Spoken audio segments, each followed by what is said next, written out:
kulankii dhalinyarada Somaliland ayaa lagu soo gabagabay magaalada Hargeysa waxaana kulankaasi ka soo qayb galay wasiirka wasaaradda dhalinyarada iyo ciyaaraha Somaliland gudoomiyaha dalada dhalinyarada Somaliland ee Sooyo agaasimayaasha wasaaradda dhalinyarada iyo ciyaaraha Somaliland iyo marti sharaf aad u tiro badan waxaana madashaasi lagu soo bandhigay fikirro iyo aragtiyo la doonayo in lagu horumariyo dhalinyarada Somaliland iyo suugaan ugu horeyn kulankaasi waxa ka hadlay gudoomiyaha dalada dhalinyarada Somaliland ee Sooyo Cabdicasiis Ciid Saalax iyo agaasimaha guud ee wasaaradda dhalinyarada iyo ciyaaraha Somaliland Maxamed Xuseen Dhabbay waxaana madaxweynaha Jamhuuriyadda Somaliland Mudane Muuse Biixi Cabdi uga mahadnaqeen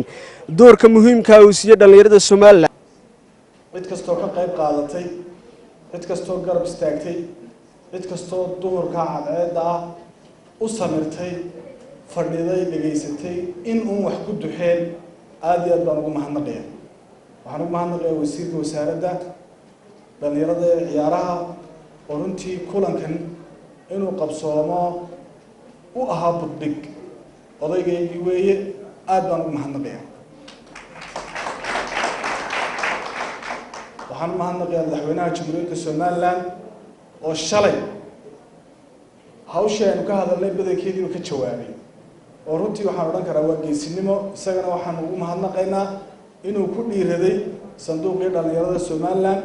inuu ku dhiiraday in uu maalgeliyo dhalinyarada shirkeena maanta ay isugu nimaadeen dhalinyarada Somaliland wuxuu ahaa waa dhalinyarada hal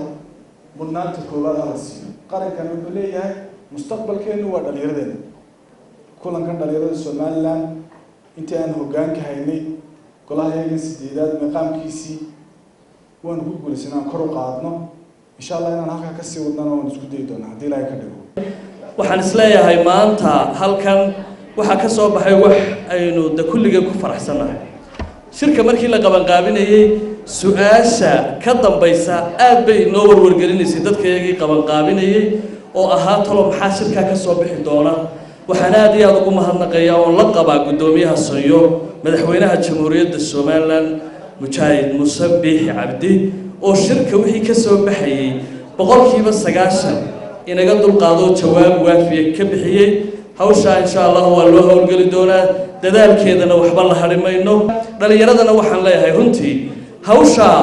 aynu doonayno inaynu qabano ma aha mid hadal ku dhamaanaysa mid dawladda ugu qaban kartana ma mid ay Sooyo ka dabaalan kartana ma aha waxa la rabaa iskaashi iyo isgarabsi iyo fadhika iyo inaynu waxa weey cagaheena isku taagno inuu isu taagno saynu waxaynu ugu qabsoomi lahaayeen wasiirka wasaaradda dhalinyarada iyo ciyaaraha Somaliland Mudane Yuusuf Maxamed Mire Boos oo isna madashaasi ka hadlay ayaa hadallo talo iyo tusaale iyo dardaarana u jeediyay dhalinyaradii ka soo qayb gashay kulankaasi waxaana hadaladiisii kamid ahaa shirkeeni inoo soo bilaabmay 20kii bisha oo ku beegnayd maalintii dhalinyarada halkan inooga dhacay gobolada dhan ka wada dhacay hadda aynu doonayno inaynu soo gabagabayno ilaahay gulbiino ku dhalmo waxayna shalaytay nagala soo qayb galay madaxweynihii Jamhuuriyadda Somaliland Mudane Muuse Biixi Cabdi in doona malaarigo meelaha ka hadlaya allaha amarkaanu qabno iyo waxaanu ku shaqaynaynaa waa awaamirtii madaxweynaha Jamhuuriyadda Somaliland isaga ka dhigay first priority inay tahay dhalinyarada waa kii shalayna halkan kaga dhawaaqay waxa la wixii aynu u baahnayn in guddigu noqdaan dhalinyarada anigu laba qodob oo dardaarana baan ku oranayaa dhalinyarada oo ku oranayaa dhalinyarada mar walba resource-ka lagu koobna ilaa markaanu anagu jirnay ilaa markii uu fornogay si waaweyn jirtay